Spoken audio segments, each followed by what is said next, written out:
La veritat és que sí, que es podria argumentar que l'eficiència de la producció de metanol podria augmentar si separem les reaccions, no? Si analitzem el que tenim com a reaccions i d'alguna forma les separem. En realitat, si pensem com es va desenvolupar l'electròlisi de la descomposició de l'aigua en els seus elements, en hidrogen i oxigen, ens trobem que bàsicament es va descobrir ja fa molt de temps. Sí que es podria augmentar l'eficiència de producció de metanol portant a terme tant l'oxidació com la reducció en compartiments separats. De fet, la natura ha evolucionat durant milions d'anys en compartimentar reaccions químiques, no? Per tal de que els processos bioquímics que tenen lloc a les cèl·lules o als orgànuls es puguin dur a terme de manera més eficient. Sí, en principi sí, es podria fer la reducció del CO2 sense hidrogen.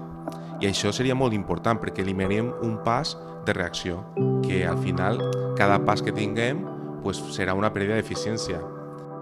Si nosaltres fem fotocatàlisi o electrocatàlisi del diòxid de carboni, haurem de treballar en optimitzar un sistema que sigui molt eficient i selectiu per tal de fer l'absorció de la llum i poder transformar aquesta energia llumínica, no? en electrons, no? En potencial químic per tal de poder transformar el diòxid de carboni i poder-lo reduir en altres molècules, no? Com el metanol, el metà, monòxid de carboni, formiat, formaldehid, no? I altres productes més complexos com età o etilè.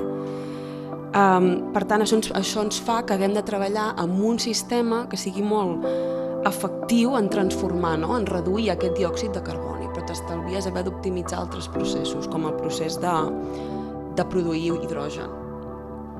Estem remuntant. Ara coneixem els avantatges de la compartimentació i el potencial de la fotocatàlisi i de l'electroquímica. Eficiència millorada, futur o verd. Sí, estalviar-nos l'etapa de l'electròlisi ens deixa amb un sistema més robust i menys variables a controlar. Ha estat una jugada mestra. Però no és només un avenç tecnològic. Hem après que l'aire que ens ofega pot ser també el que ens alimenta, que allò que semblava un límit és també un recurs. I que no n'hi ha prou amb respirar. Cal tornar a imaginar el cicle que ens sosté. El cicle del carboni és l'engranatge. Encara tenim molts reptes, catalitzadors fràgils, processos inestables, però hem encès una llavor. I fins i tot a la incertesa, la química mostra camins.